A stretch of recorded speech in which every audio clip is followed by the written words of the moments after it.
Son, let's go! This is not the place for us! Black man brings his mother to propose. They threw his roses and mocked her in front of everyone. He stood on the porch with his best suit, a bouquet of roses in hand, and his mother beside him, her eyes shining with pride. Today was supposed to be the happiest day of his life, but the moment the door opened, everything changed. The laughter, the insults, the humiliation, and then the roses flying into the dirt like trash. What the neighbors did next, no one saw it coming. Before we dive in, please support us by subscribe, like, and share for more with activating the notification bell. Thank you.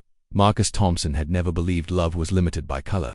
Raised in a hard-working black family, with a single mother who sacrificed everything, Marcus had built a good life. He was a software engineer, well-spoken, kind, and deeply in love with Emily, a white girl he met at university. After 2 years of dating, he decided it was time. But Marcus didn't want to propose in secret. He wanted to do it right, ask Emily's parents for their blessing. And he wanted his mother Diane beside him, not just because she had raised him alone through poverty and struggle, but because she was the heart of who he was. I want them to see the woman who made me who I am. Marcus told Emily weeks earlier that Emily was nervous. Their traditional, my dad can be very blunt, maybe just come alone, but Marcus was determined. If they love you, they'll love me too. On a sunny Saturday afternoon, Marcus and his mother drove to Emily's family home, a 2-story colonial house in an affluent suburb. Diane wore her Sunday best, a simple blue dress, pearl earrings, and her proudest smile. She carried a warm, homemade pie, the kind she always said impressed any mother. They stood on the porch. Marcus clutched the bouquet. He took a breath. Diane squeezed his hand. He knocked. They had no idea what was waiting behind that door. The door creaked open and Emily appeared. Her eyes went wide, not in joy, but in panic. Marcus, you didn't tell me you were coming today. Marcus smiled warmly. Surprise. I wanted to do it the traditional way. And I brought someone important. Emily's parents soon joined her. Her father, Thomas, tall and rigid in a golf polo, narrowed his eyes.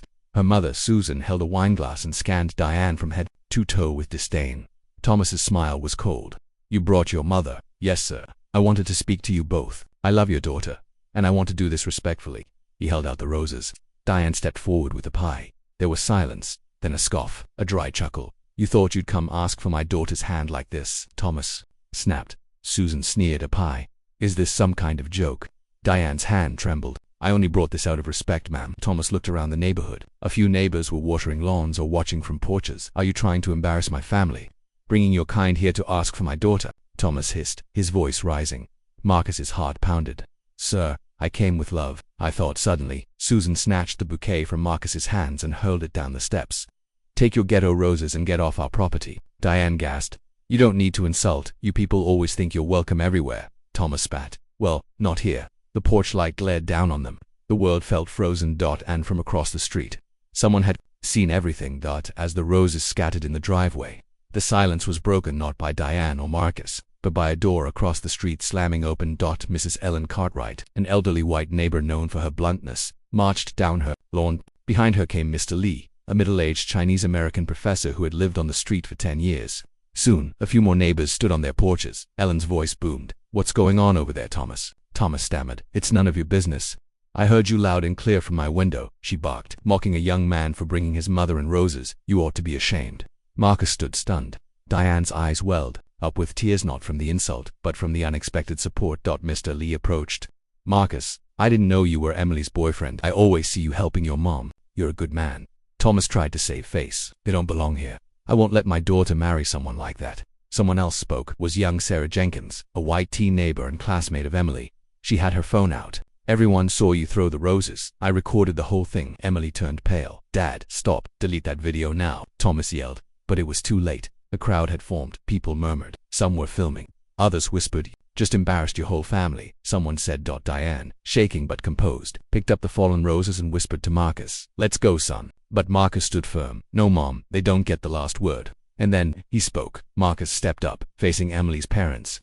His voice calm but powerful. I came here today not just for love but for respect. I thought if I showed you who I was, if I brought the woman who raised me, you'd see what kind of man I am.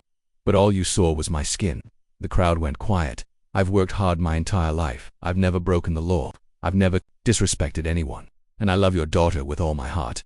He looked at Susan. You threw my flowers away like garbage. But I know their meaning. They were roses of courage, of tradition, of hope. Then to Thomas. You didn't reject me because I'm not good enough.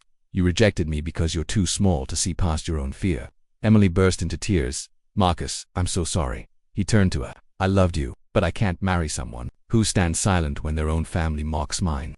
Diane gently touched her son's shoulder, and he stepped down from the porch. The crowd clapped soft at first, then stronger.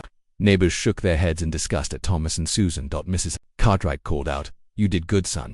Your mother raised a fine man." And as Marcus and Diane walked back to their car, the roses in her hand, something unexpected happened. That night, the video went viral. Sarah had posted it on TikTok with the caption, "Love rejected because of skin. This needs to stop." It spread like wildfire. News outlets picked it up. Bloggers wrote think pieces. People debated, cried, and raged in the comments. Strangers messaged Marcus with support. Flowers arrived at his mother's door by the dozen. One note read, "For the roses they threw away. You and your mother deserve better." Emily messaged Marcus endlessly, but he didn't reply. Her family had crossed a line that couldn't be uncrossed. A week later, Diane received an invitation to speak at a local youth group on dignity and strength. She wore her blue dress, now a symbol of quiet defiance. Marcus moved on. Eventually he met someone new, someone who not only loved him but stood up for him. As for Thomas and Susan, their neighbors never saw them the same again. Invitations dried up. The community they once dominated now saw them as the ones who didn't belong. But the real victory wasn't in revenge. It was in rising with grace. Because that day on the porch didn't break Marcus and Diane. It revealed just how powerful they truly were.